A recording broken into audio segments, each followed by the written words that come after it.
Morning, everyone. I have went ahead and cut out all of my squares for the embroidery vase quilt. You can also use a shoebox. This is actually a perfect width for these. Do not ever put my background squares in the box. I usually leave those out to the side because it's such a bulky pack. Don't forget that you can also use paper plates.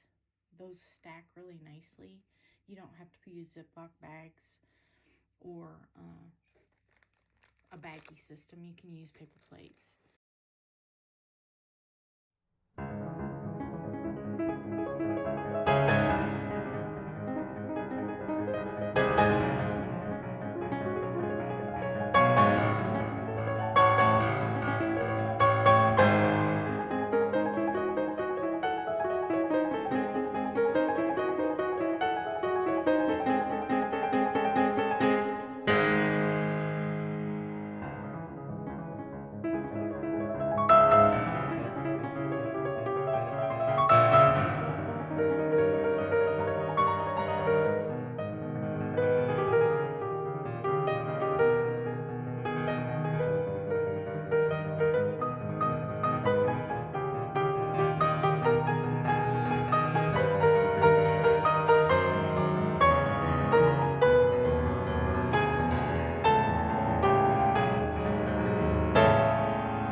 Okay, so this is the first panel. This is unit 1. As you can see, let's go in closer. Not everything's butted up against one another, and that's okay because that's all going to be lost in the seam allowance. If you have it to where it is like the purple one in the middle of those two colors and it overlaps, it'll all be lost in the seam allowance. So it's not really necessary that it be perfect.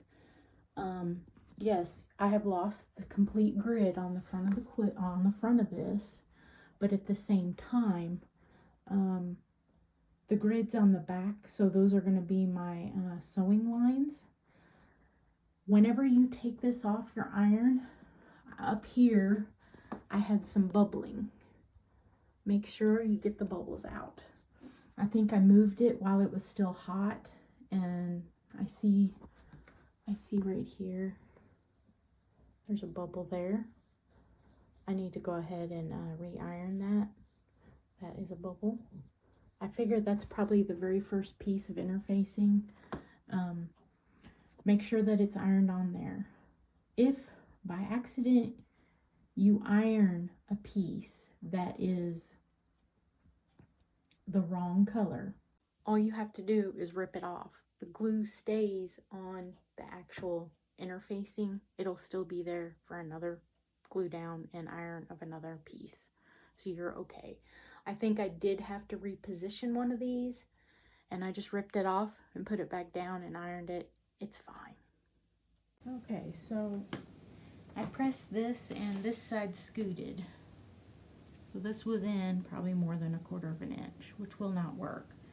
So all I did was peel it up, come back with scissors and trim this out. Yes, I sliced this way, yes, I sliced that way, but it'll all be hidden in the seam allowance. And I'll put in my right piece, and it'll glue down. Okay, so I have folded over on the line, my very first row. For this first piece, I'm going to sew the longest way, and then whenever I go to put this together as a 9 patch, I'm going to do every other panel. So this one I'm going to start sewing my first strips going the long way, and then when I come back I'll do it the short way. And for me, this is the hardest part because I have the smallest table. And if you look, I have not folded or ironed this. It just kind of finds the line. And wouldn't you know, I air sewed for about 18 inches. And none of my pieces are out of order. They all stayed on my table. I didn't lose anything. I just need to wind a new bobbin. Okay, I have sewn my first seam. It's over here on the left side. I'm going to do all of my horizontal rows like this first. And you will notice how big your sheet is when you start and how much fabric you lose in the seam allowance when you finish. I did press the seam open, I just pressed it. If you have a clapper and want this completely flat, you probably need to use your clapper and your wool mat. I don't usually iron. I find that it's going to naturally curve, and this piece will naturally curve as I sew it, meaning that the fabric will curl, not so much that it's warping it or anything. And then after I get all of my parallel seams sewn, then there's a next step, and it's the most important one with grid interfacing. Okay, I have got all of my vertical lines sewn on this, and if you'll notice, the interfacing is curling. I'm going to go ahead and take this to the ironing board and press it.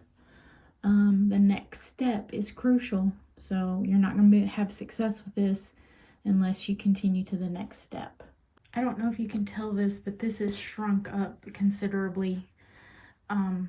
It's all of the seam allowances, and I have pressed it.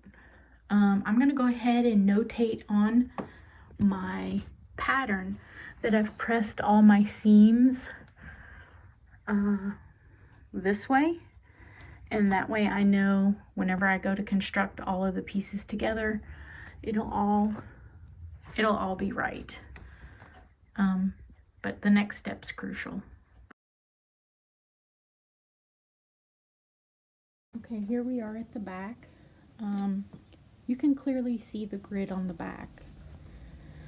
I have pressed all of my seams this way. It doesn't really matter which way you press them.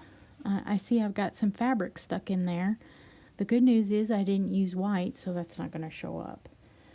Next step is crucial, how this grid interfacing works. So if I were to fold this over and sew, it's not going to nest and the seams are going to be real bulky. So you're going to come and you're going to take your scissors and you're going to snip through what you just sewed. So I just snip through that seam, but it's okay. And you're going to do that on your 1-inch grid every 2 inches or on every square. And you're going to do this all the way on each row. Then when you go to sew the next portion, when you fold this on itself, one side you can press one way and the other side you can press the other way, and it's going to nest your seams, and you're going to have a perfectly nested seam. So I'm going to go ahead and make all my clips and do my clips. Worst case scenario, at this point, if you accidentally snip on the wrong part of your grid, you can rip out your square, rip out that little section of seam and glue another one in there and fix it. I would recommend, if you're afraid of doing that, to go ahead and take a friction pin and mark which ones to cut. So we've got 2, 4, 6, 8. So right here, here, here. Because sometimes my stigmatism messes with me, so it's possible that it can mess with you too. Or, you know, life happens. We get interrupted, we sit back down to do something, and then everything goes to hell. So sometimes that happens. So let's prevent that. And we're going to make our snips. You can snip up to the seam allowance.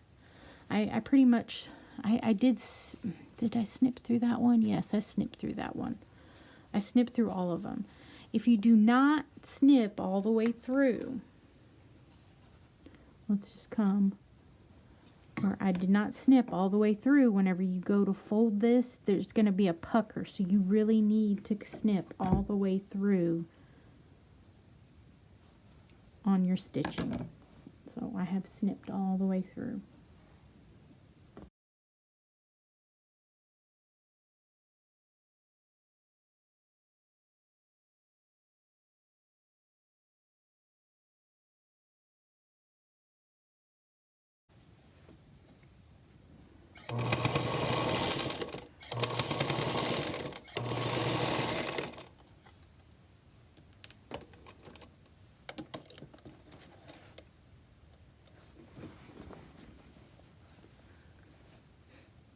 Nice little old thread nest on the back of this. I don't know why that happened.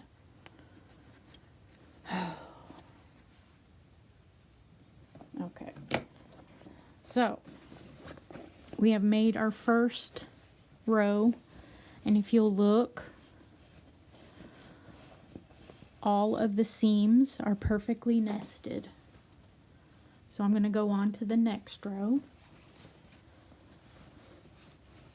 And this is where I'm going to flip my fabric over, because this side all has to press this way. So I'm going to flip this over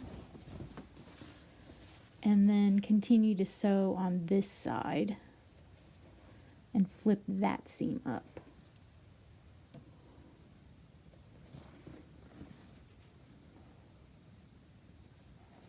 So all of my seams will be flipping up this go round.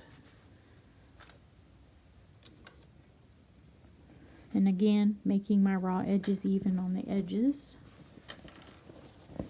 And this is probably the most fiddly part for me, because I've got a small table. I need to move this to the kitchen table. That way I don't have anything blocking me. Alright. Now I want to feel and make sure that this is nested. And that's where my other seam starts, right there. I can feel that that's nested, so I'm just going to sew.